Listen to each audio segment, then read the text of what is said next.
Halo teman-teman, jadi di video kali ini saya akan menjelaskan terkait koneksi antar materi yang sudah saya pahami pada topik perjalanan pendidikan nasional di mata kuliah Filosofi Pendidikan Indonesia.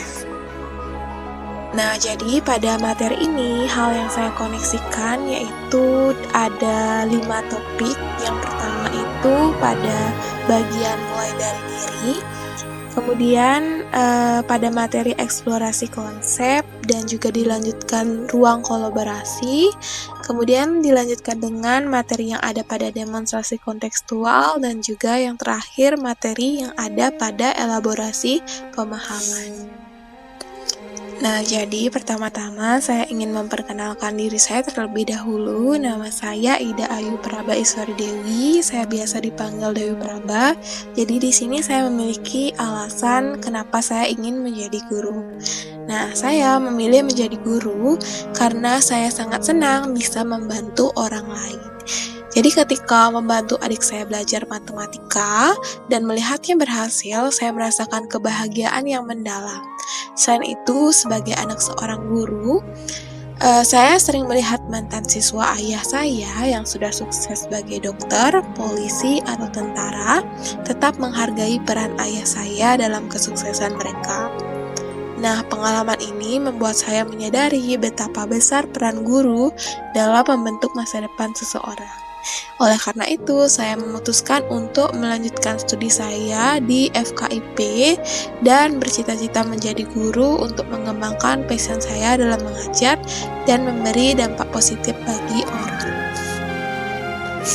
Kemudian kita masuk ke eksplorasi konsep yang mana ini menjelaskan tentang perjalanan pendidikan di Indonesia dari sebelum kemerdekaan hingga sesudah kemerdekaan.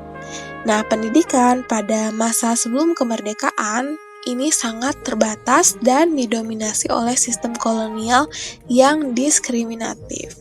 Yang mana pada saat itu pendidikan memang ada, namun lebih menekankan pada keterampilan dasar seperti membaca, menulis, dan berhitung, serta melayani kepentingan kolonial. Nah, sekolah-sekolah pribumi yang didirikan seperti HIS, MULO, dan AMS hanya tersedia bagi sedikit orang dan tidak banyak memberikan kesempatan untuk mobilitas sosial bagi rakyat Indonesia. Kemudian, bagaimana sesudah kemerdekaan? Nah, sesudah kemerdekaan, pendidikan di Indonesia mulai lebih membaik, yang mana pendidikan mulai diarahkan untuk menciptakan sistem yang inklusif dan merata. Pemerintah berupaya meningkatkan akses pendidikan untuk seluruh rakyat dengan fokus pada pengembangan karakter, nasionalisme, dan keterampilan hidup dari masyarakat tersebut.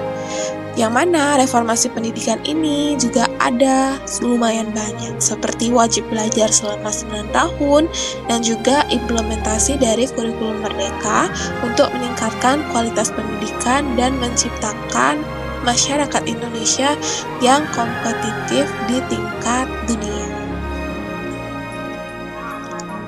Nah, pada ruang kolaborasi di sini saya dan teman-teman saya mendiskusikan terkait pendidikan yang membelenggu dan tidak memerdekakan peserta didik. Yang mana berdasarkan hal yang saya pahami, pendidikan yang membelenggu adalah sistem yang membatasi kebebasan berpikir dan kreativitas peserta didik dengan berfokus pada hafalan dan kepatuhan tanpa memberi ruang bagi eksplorasi atau partisipasi aktif, yang mana pendidikan ini seharusnya bersifat memerdekakan, di mana pembelajaran berpusat pada siswa, memberikan kebebasan untuk mengeksplorasi ide, mengemukakan pendapat, dan belajar sesuai gaya dan minat masing-masing, sehingga memungkinkan peserta didik tumbuh sebagai individu yang kreatif, kritis, dan mampu menghadapi tantangan masa depan dengan lebih mandiri. Nah, dari pendidikan yang membelenggu peserta didik tersebut, terdapat modal pendidikan yang dapat melepas belenggu dan memerdekakan peserta didik. Yang pertama, yakni problem-based learning. yang mana problem based learning ini mendorong mereka atau peserta didik untuk berpikir kritis, kreatif, dan mandiri, yang mana dalam PBL atau problem based learning, siswa atau peserta didik tidak hanya menerima informasi secara pasif, tetapi aktif mencari solusi dari masalah nyata yang mereka hadapi. Kemudian yang kedua ada project based learning, yang mana ini memberikan mereka kebebasan untuk mengeksplorasi, merancang, dan menyelesaikan proyek nyata yang relevan dengan kehidupan nyata. PJBL atau Project Based Learning memungkinkan siswa belajar dengan cara yang lebih fleksibel, memotivasi mereka untuk menemukan solusi sendiri, sehingga inilah dua model pembelajaran yang tentunya dapat melepas siswa dari belenggu dan memerdekakan peserta didik tersebut. Jadi, untuk model pembelajaran yang ada pada slide sebelumnya ini merupakan elaborasi pemahaman saya terkait pemikiran Ki Hajar Dewantara tentang pendidikan nasional, yang mana menurut Ki Hajar Dewantara, pendidikan itu harus memerdekakan peserta didik, yang mana kita sebagai guru tidak boleh membelenggu peserta didik dan menerapkan lebih banyak student-centered learning.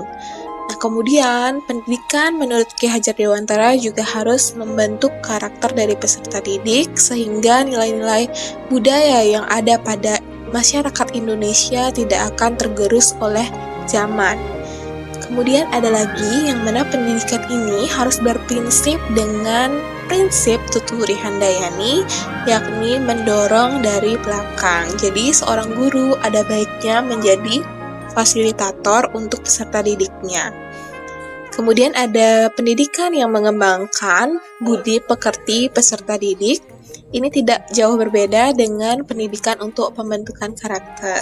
Dan yang terakhir, pendidikan itu harus berbasis kebudayaan dan zamannya. Jadi, peserta didik harus dituntun dan diajarkan sesuai dengan zaman yang ada pada peserta didik tersebut.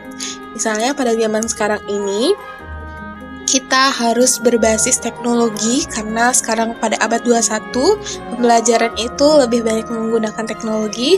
Jadi sekarang kita sebagai pendidik atau sebagai seorang guru ada baiknya terus mengikuti perkembangan zaman dengan membuat pembelajaran yang juga berbasis dengan teknologi. Sehingga dari sana pendidikan nasional tentunya akan memerdekakan peserta didik dan tidak membuat peserta didik terbelenggu dari masa sebelum kemerdekaan.